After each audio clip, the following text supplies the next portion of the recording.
I greet you and welcome one and all to another program in the series, Journalist Hangout on Sunday. I am Citizen Jones Hussein. Now, today on the program, Governor Makinde urges caution in rescue of Oyo State kidnap victims. He says authorities must avoid actions that could endanger the victims. Meanwhile, President Tinubu says his economic reform saved Nigeria from collapse. He tasks governors on development, and later in the show, we'll share this with you. Opposition parties battle divisions, parallel camps ahead of 2027 elections. I'll be hanging out with Dotun Oladipo and Majid Jamiu. Majid, we are going to join him via Zoom in the course of the show. Toyosi Adebanjo will join us later for sports. But as it is, the team is ready, so Journalist Hangout starts now.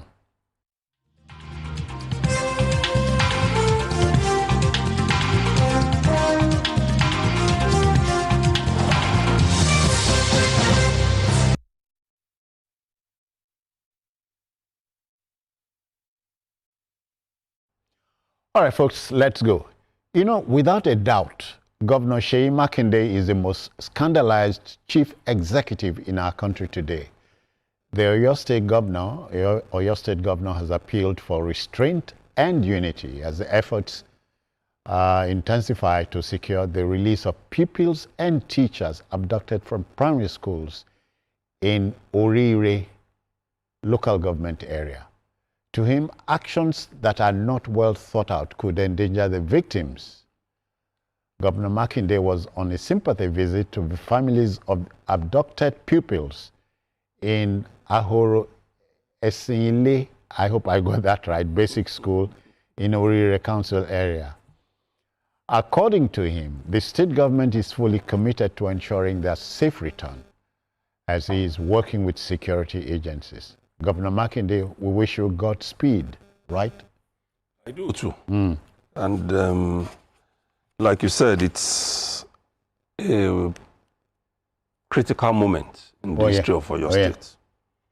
Because like we've been told, Nigeria is one of the countries that has one of the largest number of out-of-school children. And one of the things traced to this, especially in recent times, has been these abductions in schools, especially in the north.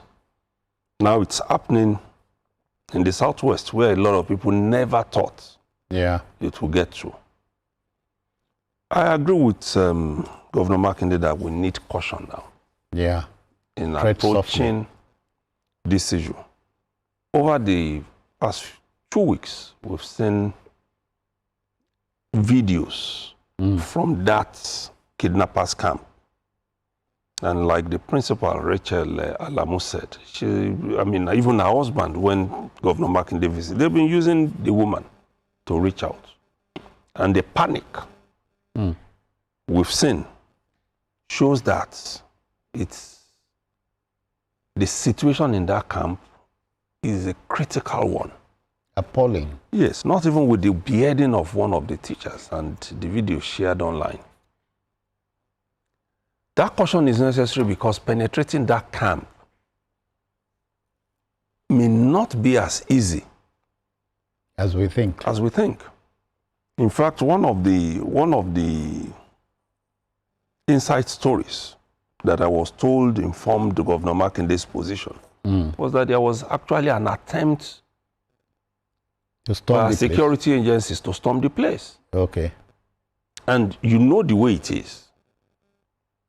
There will be limited mobility on the part of government agencies. And the fear of collateral damage. Yes, that's the main reason. So while the kidnappers were able to shoot at them, in fact, I was told, though not officially confirmed, that some of those who tried to go in were shot dead. Really? While they couldn't take them out to avoid collateral damage. And that's why now the kidnappers have identified a man that they are going to kill next if there is any other attempt to infiltrate the camp. Like it was explained when the first video came out from that camp, putting veils behind those who are speaking to us from that camp was probably to shield the exact location, because like we've been told, they've not left that area where they did that environment. That environment, they've not left it. Was to shield security agencies from knowing the exact location. But now they know it is how to go out. So it's a huge dilemma. And I think what should happen next, like the principal said, is to dialogue with these people. At least first get these children and teachers out. And then you can follow up later to see if those guys are going to be... It's what the white man calls a catch-22 situation. Yes, and that's where we are now. It's a serious one. And my thinking, like the principal said, negotiate with them, get them out. Okay. And then the same intelligence with which you were able to locate where they are will perhaps help you. Okay, let's sound out our colleague now, Mojid Jamiu. Mojid, I greet you. Good afternoon. Good afternoon, Citizen Jones, and good afternoon, my President Emeritus. That's what I call him. Good afternoon, my boss. Yeah. MJ, how do you weigh in here, you know, the precarious situation in Ibadan, in Oyo State, I beg your pardon? No, like you said in the intro, it's gradually coming home. We used to think the Southwest is a fortress, but then they are now operating in Ekiti State. They are operating in Oyo. They started from Kwara. Then we were living in self-denial that Kwara is not. But there are so many Yoruba-speaking Orange, Yoruba-speaking, and in the places where they attacked in Kwara, they are mostly, 80% of Kwara is Yoruba speaking, so to say. So, bringing it home, they have been rampaging Ondo State, the borders between Ondo and Ondo Edo and Kogi for quite some time. Now, right in Oyo State, I see the same tactics like Dr. said, trying to dehumanize the captives, show videos of someone being a teacher that has been beheaded, so that the government will know they mean business. And the principal who spoke, I think in that video, which the second video they sent out, which has now gone viral, had a gun pointed at her head and trying to say that, yes, they are aware that government is getting close and that they should desist. They have picked a second victim that they want to kill should government come in. So it's really, really a very sad situation. It's not as if government is not doing anything, but then what we want as citizens, as parents, is result to get those kids out safely. And I think government is mindful of that, and security agents. And now, from the last report, those characters are saying that now they want to negotiate directly with Makinde, the governor of Oyo State. And I hope and pray that we won't play politics with this.